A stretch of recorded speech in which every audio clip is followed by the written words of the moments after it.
Mesdames, Mesdemoiselles, Messieurs, bonjour.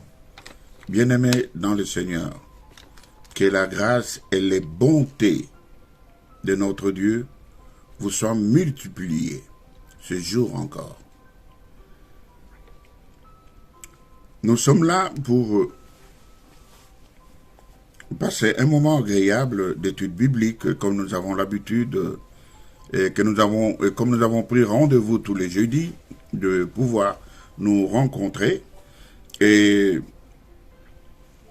au cours de cette étude, nous demandons à ce que le Saint-Esprit nous donne de l'intelligence et nous ouvre l'esprit pour que nous puissions comprendre le langage de Dieu. Le langage de Dieu est spirituel. Parfois, Dieu dit que je parle en parabole pour que les gens ne comprennent pas ce que je veux dire. Mais cela est réservé à ceux pour qui le royaume de Dieu est destiné. Et je crois que vous qui prenez du temps maintenant à m'écouter, à me suivre, à m'entendre, vous êtes de ceux-là à qui le royaume de Dieu est destiné.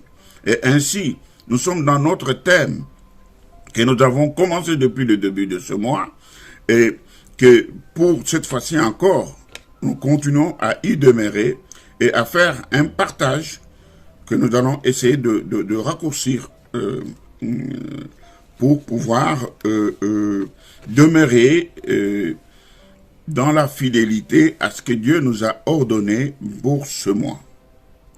Et ainsi, notre thème est dans Ésaïe, et plutôt dans le livre des psaumes. Et cette parole qui est dans le livre des psaumes, nous pouvons aussi la lire au psaume 108, verset 14. Mais c'est la même qui est dans le psaume 60. Vous voyez? Donc, cela ne change rien, mais notre thème principal est celui qui s'affiche, celui du psaume 60. Avec Dieu, nous ferons des exploits. Et c'est le même thème. Et nous voulons dire que avec cette affirmation qui dit qu'avec Dieu, nous ferons des exploits. Cela, c'est contenu dans ce verset des livres des psaumes, comme je viens de vous le dire, et qui célèbre le triomphe sûr, le triomphe certain, le triomphe réel du peuple de Dieu et des croyants. Ne récitez pas ces paroles comme une récitation, comme un slogan, mais il faut vous imprégner de l'esprit de cette parole. Il faut la personnaliser. Il faut que ce soit le témoignage de votre vie.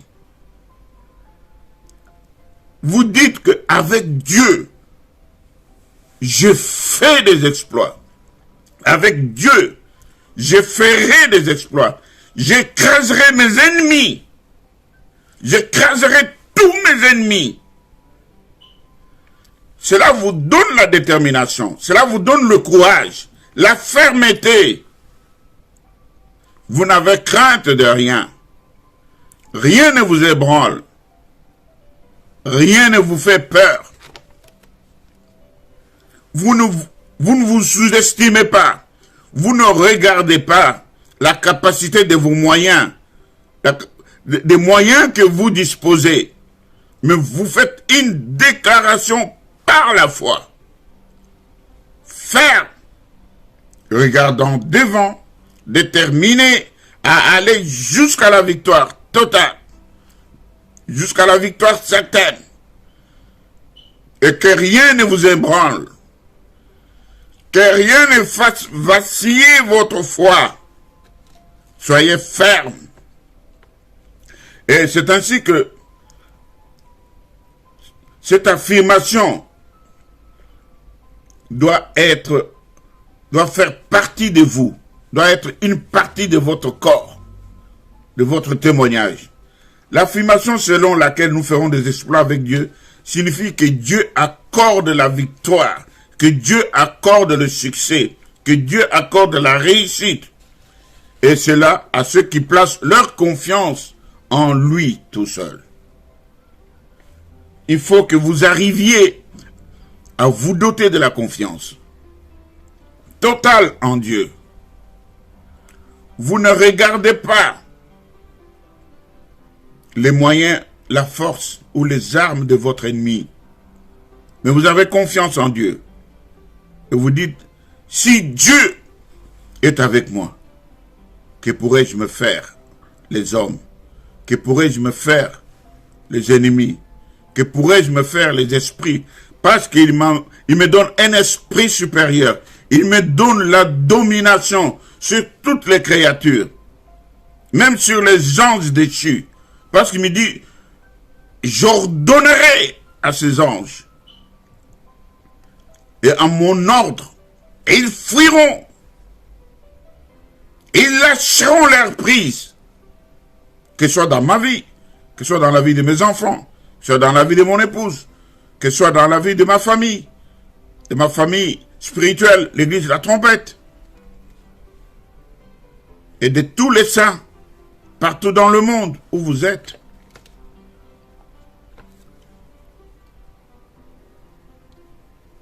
Vous avez autorité de marcher sur les démons, sur les esprits méchants, dans des lieux célestes, pour les écraser, pour leur couper la tête. Vous ordonnerez, et ils obtempéreront, ils obéiront, et la victoire sera certaine dans votre camp. Toute la Bible affirme que la victoire appartient à Dieu, et jamais à une personne. Parce que vous voyez, lorsque vous combattez, c'est vrai, c'est vous qui gagnez. C'est vous qui réalisez la victoire. Mais la gloire revient à Dieu. Vous voyez? Donc, vous êtes un instrument pour la gloire de Dieu. Dieu vous accordera toujours des victoires pour que la gloire lui revienne. Donc, l'issue de toute bataille dans la vie, dans le domaine professionnel, dans le domaine sentimental, dans le domaine de foyer, de vie de couple, de vie de famille, dans le domaine des études de vos enfants, dans les démarches administratives, dans votre foi même, si elle est choquée, ébranlée, dans l'injustice que peuvent vous imposer les gens de ce monde, les malédictions, les envoûtements, l'injustice, et toutes choses mauvaises qui peuvent vous être infligées par la mauvaise volonté des hommes de ce monde. Tout cela, l'issue de tout cela dépend de la bataille que vous livrerez et des victoires que vous remporterez pour que la gloire revienne à Dieu. Cela vient à dire que la victoire appartient toujours et uniquement au Seigneur. C'est lui qui peut l'accorder selon son bon vouloir, selon son bon plaisir. C'est pourquoi nous lui disons, gloire au Seigneur, gloire à Dieu, gloire à toi, le Dieu de notre salut, le gardien de nos âmes. Gloire à toi, le pasteur de nos vies, toi qui nous garde nuit et jour, qui nous fait marcher vers les eaux paisibles et qui veille à ce que nous puissions porter le fruit en son temps, en toute saison favorable. Gloire à toi, Seigneur. Que la gloire te revienne à toi seul, Dieu de notre salut. Et pour montrer cette bonne volonté de Dieu, nous pouvons lire dans Apocalypse chapitre 7, au verset 9 et 10. Il est écrit ceci. Après cela, je regardais et voici, il y avait une grande foule que personne ne pouvait compter, de toute nation, de toute tribu, de tout peuple, de toute langue. Et ils se tenaient devant le trône et devant l'agneau. revêtus de robes blanches et des palmes dans leurs mains. Ils criaient d'une voix forte en disant, « Le salut est à notre Dieu qui est assis sur le trône et à l'agneau. » Oh, alléluia. Nous voyons ici le cri de reconnaissance et d'adoration où s'exprime la joie du triomphe du peuple, des personnes qui ont été humiliées, qui ici ils attribuent la victoire, le salut, tout entier à notre Dieu et à l'agneau. Alléluia. Ça c'est merveilleux ça. Voilà ce que nous vivons, voilà ce que nous recevons après avoir cru en Dieu, après avoir persévéré. Et il nous donne la victoire. C'est par nous que la victoire sera obtenue. Mais que la gloire soit à notre Dieu. Et comprenons que tout ce qui peut nous arriver, Dieu peut se servir de cela pour que nous puissions combattre et que nous puissions triompher et que la victoire soit à notre Dieu. Et la victoire du Seigneur consiste dans l'exercice de sa sainte souveraineté. On ne peut pas limiter Dieu. On ne peut pas lui dire qu'il est impuissant, qu'il est incapable. Que dire alors? Les hommes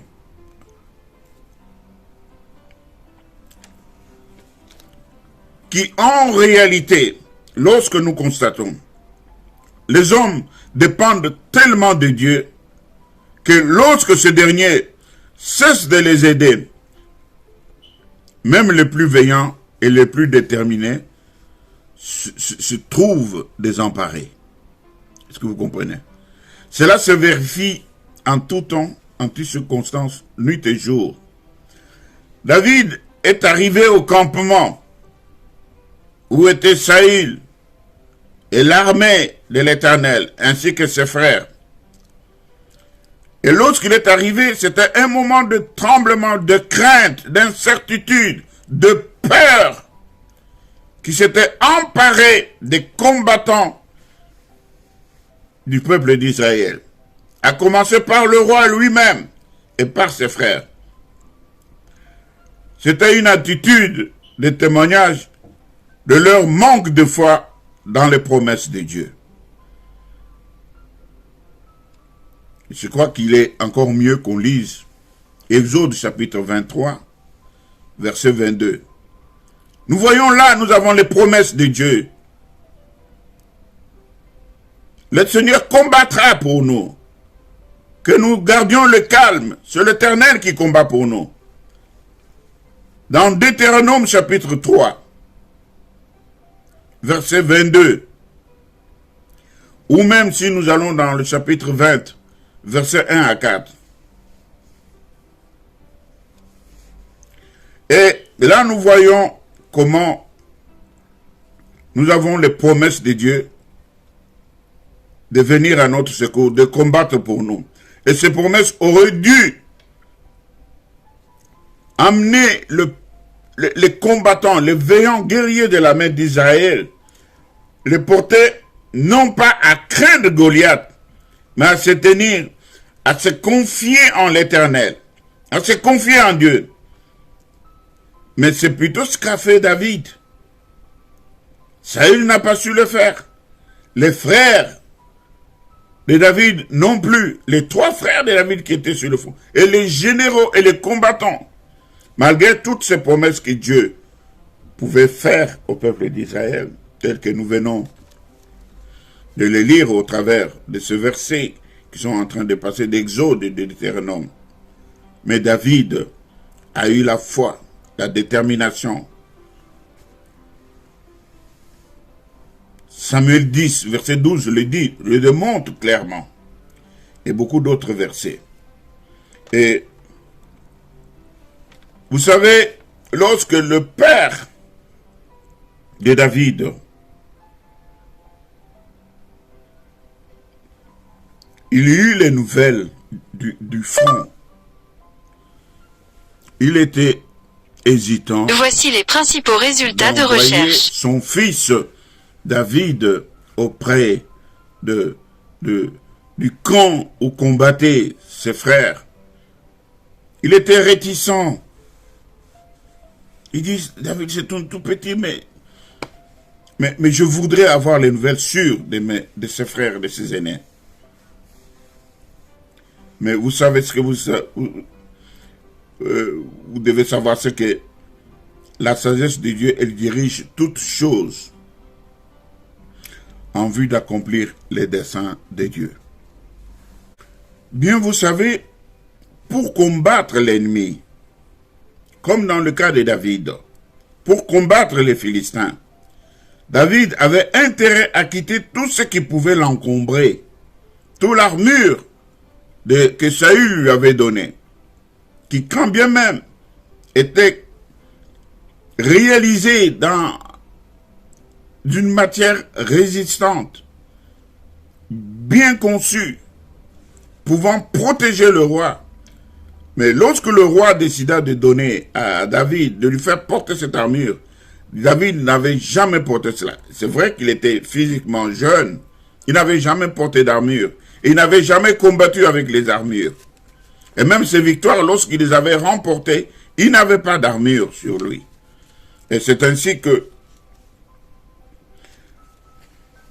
David, humblement et poliment, il dit au roi que je ne peux pas porter cette armure. Et c'est ça ce que doit être aussi notre attitude. Nous devons aller avec la force que nous avons. Nous devons aller avec la foi que nous avons. Nous devons regarder à Dieu et aller de l'avant. Et c'est là pour combattre notre ennemi. David n'a éprouvé aucune envie de garder l'armure que Saül lui faisait porter. Il devait apparaître clairement que la victoire sur l'ennemi, sur Goliath, était faite par la foi, montrant ainsi que Dieu accomplit ses œuvres, lui tout seul, souverainement. Pour accomplir une tâche, on ne doit pas se soucier au premier abord de la qualité des moyens utilisables, mais de leur efficacité, de leur importance, de leur adéquation. Est-ce que vous comprenez cela? Donc, ne vous souciez pas de prime abord de la qualité des moyens. Voilà, il me faut de grands moyens. Il faut que je réunisse un groupe de bien-aimés qui prient pour moi. Il faut que j'aille seulement voir l'homme de Dieu. Oui, je vous encourage. Quand vous êtes limité, il faut aller maintenant vers le prince du peuple, vers celui qui a l'autorité sur ses semblables, sur ses frères, pour qu'il exerce son ministère en votre faveur. Parce que de vous-même, vous n'êtes pas capable.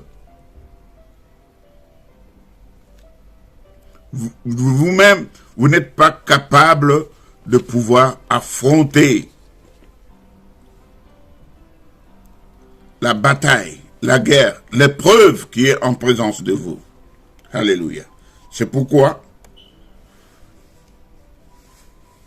pour accomplir une tâche, ne regardez pas seulement de prime abord les moyens utilisables, mais la foi est le moyen par excellence. La foi est l'arme par excellence qui vous donne la victoire, la détermination d'aller jusqu'au bout. Ne vous limitez pas en chemin. Ce que vous commencez, achevez-le. Notre Dieu, il n'est pas un Dieu des travaux inachevés. Il couronne, il récompense lorsque les travaux sont achevés. Et sachez maintenant que tout travail inachevé ne mérite pas de récompense de notre Dieu. Ne vous attendez pas à une récompense quand un travail, une œuvre est inachevée. Lui, lorsqu'il a créé, à chaque jour, Il scellait l'œuvre de sa création par dire « cela est bon ». Lui-même regardait et voyait que c'était bon et il se déclarait « cela est bon, cela est merveilleux, je scelle mon travail de ce jour, je scelle mon œuvre de ce jour ». Et il a travaillé ainsi pendant 6 jours. Et il a scellé le travail, l'œuvre de ces 6 jours par un 7e jour qui était un jour de repos. Vous voyez. Et ce qu'il faut voir, c'est plutôt l'efficacité des moyens. Le jeûne, la prière, la persévérance, la foi, demeurer dans la présence de Dieu, associer Dieu, chercher sa volonté. Est-ce que ce que vous faites, vous êtes avec Dieu? Si vous êtes avec Dieu, la victoire est certaine et la gloire reviendra à l'Éternel.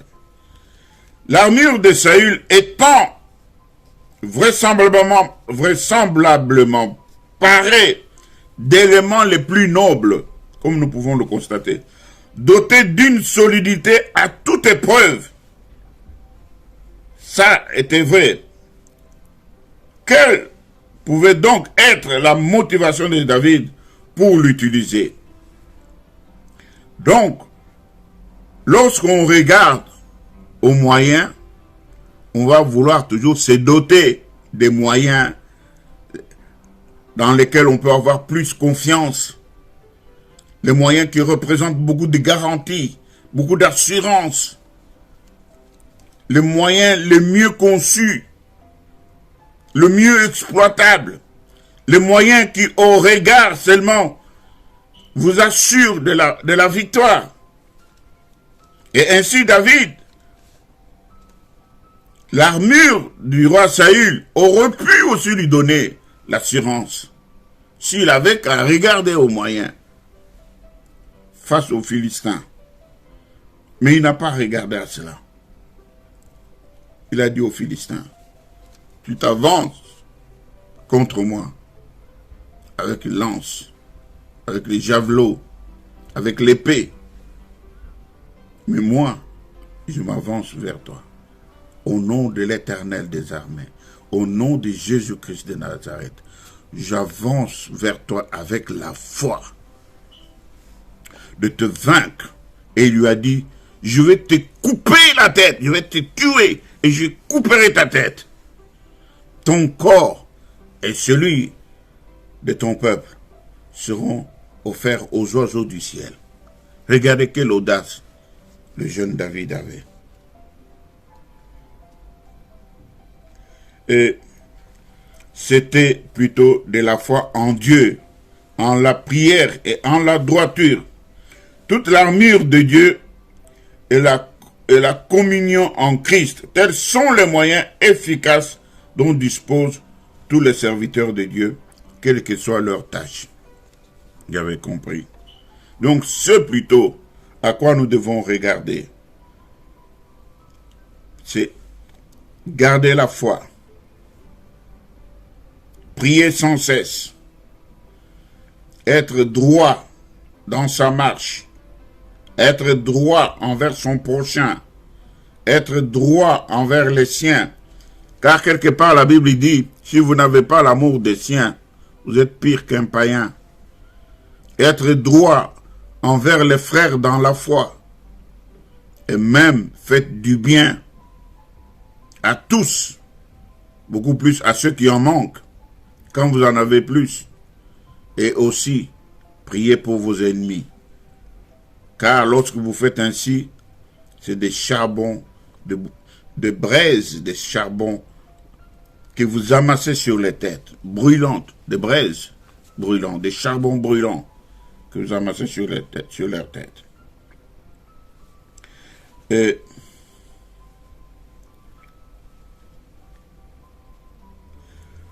qu'est-ce que nous pouvons lire au verset de 1 Samuel, chapitre 17, verset 47, qui est notre grand verset que nous avions lu aussi la semaine passée.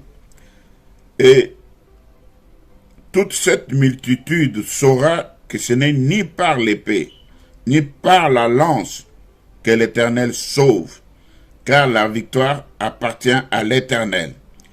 Et il vous livrera entre nos mains. C'est pourquoi il est écrit qu'avec Dieu, nous ferons des exploits et il écrasera nos ennemis. Il les livrera entre nos mains. Et ils seront écrasés et nous leur couperons la tête. C'est pourquoi, pour nous les enfants de Dieu, pour nous le peuple de Dieu, accéder à la victoire, cela, c'est par l'unique voie, par le seul moyen de l'obéissance et de la foi en Dieu. Quand notre cœur est affermi dans la foi et dans l'amour, notre voix peut alors louer et glorifier le Seigneur, l'Éternel. Parce que même lorsque David avait triomphé des Philistins, le peuple de Dieu avait commencé à chanter. Saül a tué ses 1000, David a tué ses 10 000. Et cela a créé la jalousie. Vous savez que c'est à partir du jour où David a tué Goliath que le roi Saül l'a pris en aversion. Il l'a haï parce que les femmes, le peuple commençait à chanter. Donc, que David a tué 10 000 pendant que Saül avait tué 1000. Il est devenu jaloux. Que l'attitude de votre entourage ne vous décourage pas. David a fui. David a engagé des mercenaires. Vous comprenez? Lorsqu'il a fui, il est allé en clandestinité. Il a pris des mercenaires. Et avec ces mercenaires, il allait toujours combattre en faveur du peuple de Dieu. Tout le peuple qui s'élevait contre l'armée d'Israël, David allait, il les combattait. Il remportait toujours des victoires. Parce que il ne le faisait pas pour plaire à Saül. Il ne le faisait pas pour plaire au peuple d'Israël. Mais il s'était donné comme tâche la foi, l'obéissance. Et cela l'amenait à la victoire. Et ainsi, avec ses mercenaires, il combattait le peuple de Dieu. De même que, parfois sur les champs de bataille, le peuple d'Israël, l'armée d'Israël pouvait voir que leurs ennemis battaient des gens en retraite. Mais ils ne comprenaient pas, ils voyaient comme si une autre armée leur venait en renfort. Et c'est comme ça que leurs ennemis fouillaient toujours devant Israël. Parce que David avait constitué une armée des mercenaires avec lesquels il allait attaquer et combattre en faveur du peuple de Dieu. Et pendant le combat, il pouvait parfois trouver Saül endormi. Il le regardait. Il passait outre. Parce qu'il était instruit de telle manière à ne point porter la main sur le oint de l'Éternel. Car Saül était oint comme roi sur l'ordre de l'Éternel. Est-ce que vous comprenez cela? Donc David a continué à combattre jusqu'au temps marqué par l'Éternel. Parce que Saül, lui, croyait qu'il allait être roi et que s'il arrivait un jour qu'il meure dans son royauté à cause de sa vieillesse, ce serait un de ses enfants, entre autres Jonathan, qui allait être roi. Mais Dieu avait déjà oint David pendant que David était encore tout jeune, tout petit par le prophète Samuel. C'est lui qui oignit David comme roi. David était tout petit. Et c'était un bon joueur de harpe. Et à partir de ce moment-là, quand il fut oint comme roi, il y a maintenant des troubles qui hantaient Saül. Et il fallait que David vienne lui chanter, lui jouer à la harpe pour qu'il puisse calmer Saül de ces démons qui le hantaient.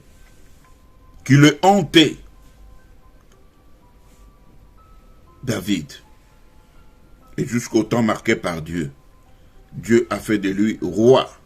Il a commencé par être roi à Jérusalem. Et lorsque les généraux